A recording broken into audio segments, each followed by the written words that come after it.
نحمده ونصلي على رسوله الكريم وعلى آله وأهل بيته أجمعين। आज मालिक पाकेर पवित्र कदम पाके आमार चूड़ान्त आदाब एवं सालामे मुस्कुना सुजूदे ताहिया आरज करत सेजदाय उपनीत हये आदेश मोताबिक किछु बलार सौभाग्य लाभ करछि। गतकाल आमरा शुनेछिलाम जे चूड़ान्त कष्टेर मध्य बिना दाना पानी इमाम शिबिरेर साथे मालाउनदेर युद्ध शुरू हो जाए एवं धीरे धीरे एक एक करे होर एवं अन्यान्य जारा संगी छिलेन माওলার इमाम হোসেন पाक আলাইহিসসালাতু तस्लीम पाके सकले एक एक करे शहीद हन।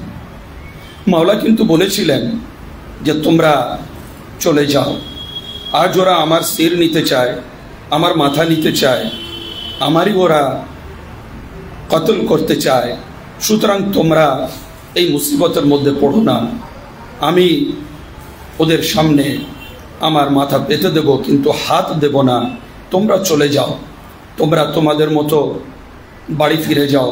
সকল মাওলার গোলাম কিন্তু তখন এক বাক্যে বলেছিলেন যে ইয়া ইবনে রাসূলিল্লাহ, হে ইমাম আমাদের সরতাজ ইমাম হোসেন পাক আলাইহিস সালাতু ওয়াত তাসলিম, আমরা যদি চলে যাই তাহলে পরকালে আপনার নানা জান আমাদের দয়ার নবী, তারপরে হযরত মাওলায়ে কায়নাত মাওলা আলী মুশকিল কুশা পাক, খাতুনে কিয়ামত পাক, হযরত বড় ইমাম পাক আলাইহিস সালাতু ওয়াত তাসলিম পাক, এনাদেরকে কি মুখ দেখাবো আমরা?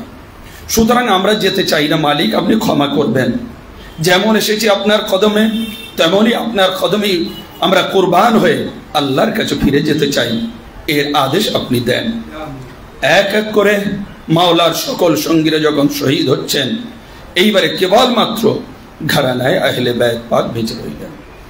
ঘরানায় আহলে বাইত পাকের মধ্যে যদি আমরা দেখি হযরত রাসূল পাকের औलाद আমজাদ, যারা দুনিয়ার এক একটা ফুল, জান্নাতি সুগন্ধ, নূরে রাসূল পাক, জাতে রাসূল পাকের টুকরা সব।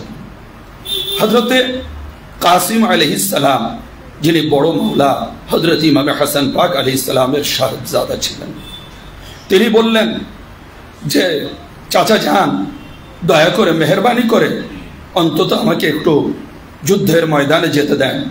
তখন বুকে জড়িয়ে নিয়ে বলছেন, হে নূরে নজর, হে আমার বড় ভাইয়ের নূরে নজর, কেমন করে তোমাকে আমি ওই কারবালা জালিমদের সামনে তোমাকে দিতে পারি? সকাল থেকে যে যুদ্ধ হচ্ছে কাউকে ওরা রিয়ায়ত করেনি, কাউকে ওরা ছাড়েনি, তুমি আমার ভাইজানের নিশানি, তুমি আমার ভাইজানের চিহ্ন। তখন কদম পাকে পড়ে গেলেন শাহজাদা হযরত কাসিম আলাইহিস সালাম, বললেন হুজুর যদি আপনি না দেন তাহলে আমার ইচ্ছা অপূর্ণ থেকে যাবে।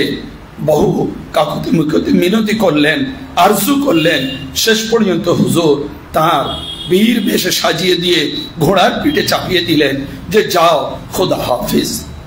যখন হুজুর যুদ্ধের মাঠে গেলেন তখন সমস্ত মালাউনরা তাকিয়ে দেখতে লাগলো এ নুরানি সুরাত কে এসছেন, এ ফেরেশতা সুরাত কে এসছেন? সকলে বলল বড় ইমামে হাসান পাকের শাহজাদা।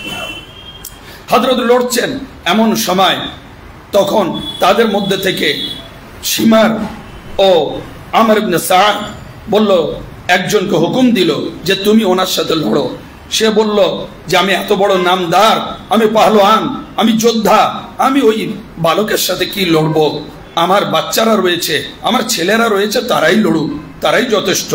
কিন্তু এরা জানে না যে হযরত মাওলা আলী মুশকিল কুশা পাকের নূরে নজর, ওনার রক্ত যার ধমনীতে বইছে প্রত্যেকেই এক একটা মাওলা আলীর চিহ্ন।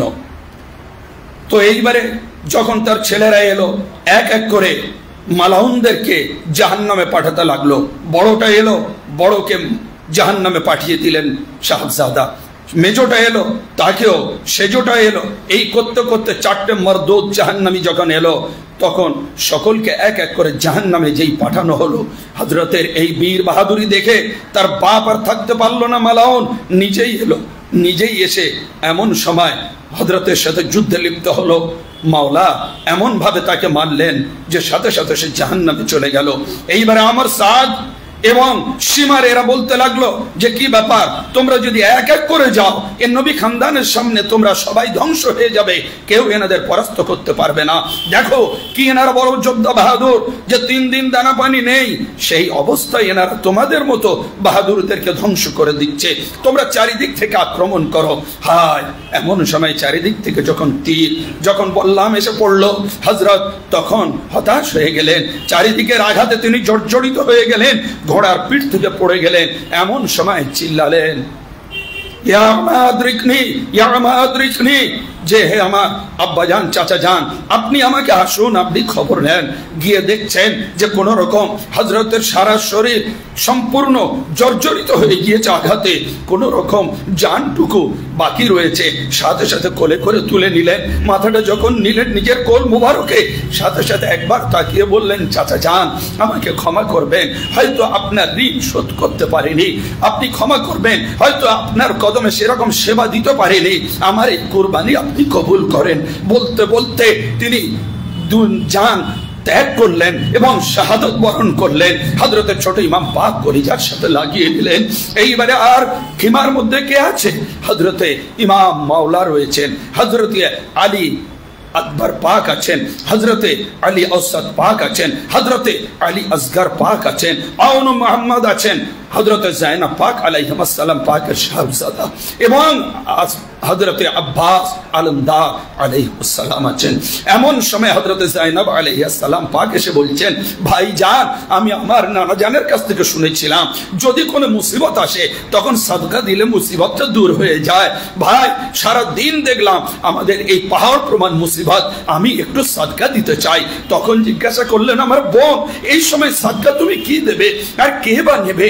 তখন বলছে, ভাইজান আমার 2 শাহজাদা আছে, আউন মুহাম্মদ, আমি কুরবান করে দিতে চাই যাতে করে তাদের সাদকায় যেন আপনার জানটা বেঁচে যায়। ভাই আমার হযরত ইমাম পাক বোনের এই আরজু শুনে কাঁদতে লাগলেন।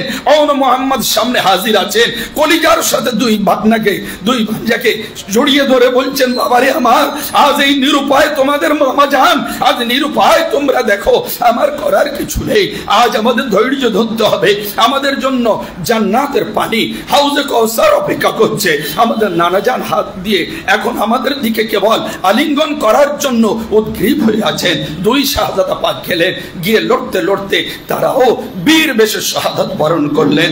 এমন সময় হযরত সৈয়দনা আলী আকবর পাক দেখলেন আর যখন কেউ নেই, ইমাম পাক তিনি কি করলেন, তৈরি হচ্ছে, ছুটে গিয়ে কদম জড়িয়ে ধরলেন, আব্বা হুজুর আমি থাকতে আপনি যাবেন, এটা কখনো হতে পারে না, আমি থাকতে আপনি আমার চোখের সামনে এইরকম মুসলমানরা শাহাদাত বরণ করবেন, তাহলে আমি এ ছেলে কোন দিনের কাজে, আমি এ বাচ্চা আপনার কোন দিনের কাজে লাগবো, মাওলা আমাকে অনুমতি দেন। হযরত আলী আকবর পাক আলাইহিস সালামকে জড়িয়ে ধরে মাওলা ইমামে হোসেন হুতাশ করে কাঁদতে লাগলেন যে আল্লাহ তুমি আমাদের এই ধৈর্যের পরীক্ষা উত্তীর্ণ করো মাওলা।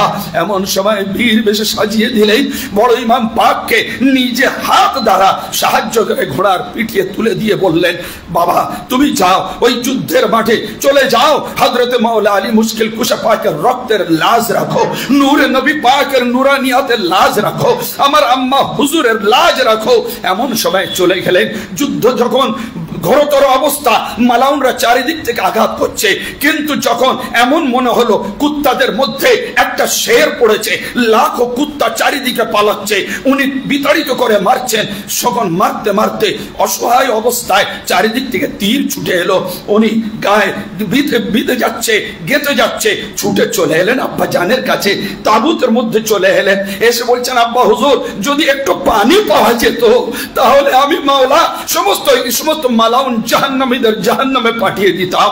মাওলা ছোট ইমাম পাক তখন বুকে জড়িয়ে ধরে বলছে, শাহজাদা আজ পানি কোথায়, আজ আমাদের জন্য হাউজে কাউসার অপেক্ষা করছে, নাও তুমি আমার সেই জবানটা একটু চুষে দাও, যে জবান আমার নানা জান চুষতেন, এই দিনের জন্যই হয়তো চুষেছিলেন আমার জবান মুবারক।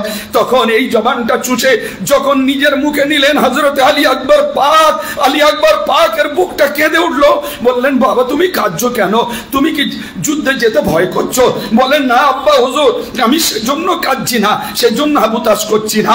আপনার জবান মোবারক এমন হয়ে গিয়েছে যে আমার কষ্টের থেকেও আপনার জবান মোবারক আরো শুকিয়ে কাঁটা হয়ে গিয়েছে হুজুর, সেই কষ্ট দেখে আমি কাঁদছি। বললেন বাবা ঠিক আছে, তুমি চলে যাও, এক অপেক্ষা করছে, নানা জান অপেক্ষা করছেন। বীর বেশে যখন গেলেন, মালাউনরা চারিদিক থেকে আঘাত করলো, সেই আঘাতে পড়ে গেলেন। এমন সময় চিৎকার করলেন, ইয়া আবা আদরিকনি, ইয়া আবা, আব্বা হুজুর আপনি ছুটে আসুন। কোন এক এমন সময় হযরতে ছোট ইমাম পাক ছুটে গেলেন, গিয়ে দেখছেন চারিদিক থেকে আব্বা আব্বা আওয়াজ আসছে। কোন দিকে হাত পড়ে আছে, কোন দিকে বডির কোন অংশ পড়ে আছে, কোন দিকে কদম পাক পড়ে আছে। এমন সময় কোলে তুলে নিয়ে বলছেন, আব্বা হুজুর আমার ক্ষমা করবেন, আমি হয়তো আপনার হক আদায় করতে পারিনি। বুকে জড়িয়ে ধরে বলছে, হে আমার শাহজাদা, এর থেকে আর কি ঋণ শোধ করা যায়? তুমি আমার নয়নের নিধি, আমার কলিজার টুকরা। এই বলতে বলতে তিনি শাহাদত বরণ করলেন। এইবারে এমন মহান ইমাম, তিনি তার শাহজাদা পাককে তুলতে পারছেন না, এত কষ্ট। সকাল থেকে লাশ মোবারক গুলো তুলে তুলে অসহায়, কেউ নেই ইমাম পাকের সাথে যে একটু লাশ মোবারকটা পবিত্র তাবুত পাকের ধারে নিয়ে যায়। চিন্তা করা যায়, চারিদিকে সমস্ত রসুল পাকের কলমা পড়নে वाला, চারিদিকে সমস্ত নামাজ রোজা রাখনে वाला, करने वाला, চারিদিকে তসবিহ এবং তাহলিল करने वाला মুসলমান, কিন্তু আজ তারাই এসে ঘিরে আমার মাওলাকে শহীদ করছে, আমার মাওলাকে কতল করছে, বিনা দানা পানিতে কতল করছে। চিন্তা করা যায়। এমন সময় আব্বাস আলমদার তিনি ছুটে এলেন, তিনি ছুটে তাবুর মধ্যে ঢুকলেন। হযরত সকিনা বলছেন, হে আমার চাচা জান, একটু কি পানি আপনি ব্যবস্থা করতে পারবেন না? আমার আলী আসগর ভাই তিনি হয়তো পানির জন্য শহীদ হয়ে যাবেন। আমার কলজে ফেটে যাচ্ছে, আমার আব্বা হুজুরের কলজে ফেটে যাচ্ছে, আমার মায়েদের কলজে ফেটে যাচ্ছে। আব্বাস চাচা যান, একটু পানি ব্যবস্থা করুন। এই অবস্থা দেখে হযরত আব্বাস আলমদার আলাইহিস সালাম তিনি আর স্থির থাকতে পারলেন না, তিনি কদমে পড়ে গেলেন। বললেন, ইয়া ইমাম আপনি আমার অনুমতি দেন, আমি পানি নিয়ে এসে এই আপনার তাবুতের মধ্যে আপনার শাহজাদি পাক, আপনার শাহজাদা আলী আসগর পাকের আমি পানি পান করাবো। এটা আমার আব্বা হুজুর মাওলা আলী মুশকিল কুশা পাকের যে রক্ত বাহাদুরি আমি দেখিয়ে দিতে চাই মালাউন দে। তখন বড্ড কষ্ট হচ্ছে, অনুমতি দিতে বলছেন, ভাই তুমি আমার জানের ভাই, তুমি আমার প্রাণের ভাই, তুমি আমার একমাত্র ভরসা, তুমি চলে যাচ্ছ, ওরা কিন্তু পানি দেবে না। বললেন, না আমি পানি নিয়ে ছাড়বো। এমন সময় তিনি ঘোড়ার পিঠে চাপলেন, চেপে মশক নিলেন, নিয়ে এবারে পানির জন্য ছুটলেন। যখন ছুটেছেন ফোরাতের দিকে, মালাউনরা চারিদিক থেকে এলান করে দিল, খবরদার এক ফোঁটা পানি যেন ইমাম শিবিরে না যায়। যদি এক ফোঁটা পানি ওনারা পান করতে পেরেছে, তাহলে তোমাদের মধ্যে 22,000 কেন 1 লাখ মালাউনকেও সেকেন্ডের মধ্যে ধ্বংস করে দিত ওনারা পারে। এমন সময় উনি কোনো বাধা মানলেন না, সোজা তিনি লাফ দিয়ে ঘোড়ার পিঠ থেকে ফোরাতের উপরে মধ্যে পড়ে গেলেন। এমন সময় মুখটা ভরে নিচ্ছেন এবং ঘোড়াকে বলছেন, ঘোড়া তুমি পানি পান করে নাও। হে ঘোড়া তুমিও তো তৃষ্ণার্ত, পানি পান করো। কিন্তু সেই প্রাণী যার মধ্যে ভক্তি ভালোবাসা আছে, সে মুখ তুলে আছে যে আমার মালিকরা পানি পান করেনি, আমি পানি পান করব। হযরত মাওলা মশকটা ভরে ঘোড়ার পিঠে চেপে এইবারে উড়ে চলে আসছেন, ইমাম শিবিরে পানি দেবেন। এমন সময় মালাউনরা বলল, ধরো, আটকাও, আব্বাসকে আটকাও। এমন সময় কোন একবার দুধ এসে ডান হাতে তরবারি মারলো, কেটে গেল। উনি মশকটা বাম কাঁধে নিলেন, তরবারি মারলো, কেটে গেল। উনি মশকটা দাঁতে করে কামড়ে ধরে নিয়ে আগিয়ে ছুটে চলেছেন। এমন সময় কোন এক মালাউন এমন তীর মারলো, উনি জমিনে পড়ে গেলেন। পড়ে কিন্তু উনি মশক ছাড়েননি। এমন সময় আর একটু বাকি ইমাম শিবিরের পবিত্র অন্দর মহলে আসতে বাকি। এমন সময় কোন মালাউন এমন তীর মারলো যে সেই মশকটা ফোড় হয়ে চলে গেল। সমস্ত পানি আজ বয়ে কারবালার বুকে পড়ে গেল। এমন সময় তখন বলছেন, আয় আল্লাহ, আমাদের হয়তো আর পানি নসিব নেই, এ মহাপরীক্ষা। হযরতে আব্বাস আলমদার বললেন, ভাইজান আপনি আমার খবর নেন। হযরত ইমাম পাক ছুটে গেলেন। ইমাম পাক যখন ছুটে গেলেন, বললেন, ভাই আমার তুমি হক আদায় করে দিয়েছ। বলে এইভাবে কোলে তুলে নিলেন। সাথে সাথে 4 চোখ এক হলো, 4 নয়ন নূর এক হলো। করতে করতে উনি শাহাদাত বরণ করলেন। আমাদের ইমাম হাবুতাস করে বড় দুঃখ বেদনায় বললেন, ইনকাসার জাহরি, আমার পিঠ ভেঙে গেল, আমার সত্যি আমি রহিত হয়ে গেলাম, কেউ আর আমার নেই। এমন সময় হযরত ইমাম পাক কি করলেন, হযরত আব্বাস আলমদার পাক আলাইহিস সালাম পাকের পবিত্র দেহ মোবারকে সেই তাবুতের মধ্যে রাখলেন। এইবারে আর তিনজন আছেন মাত্র, একজন আলী আসগার পাক, একজন আলী আওসাত হযরত জাইনুল আবেদিন পাক বিমার, এবং হযরত ইমাম পাক। সেই ইমাম পাকের ঘটনা ইনশাআল্লাহ আমরা আগামীকাল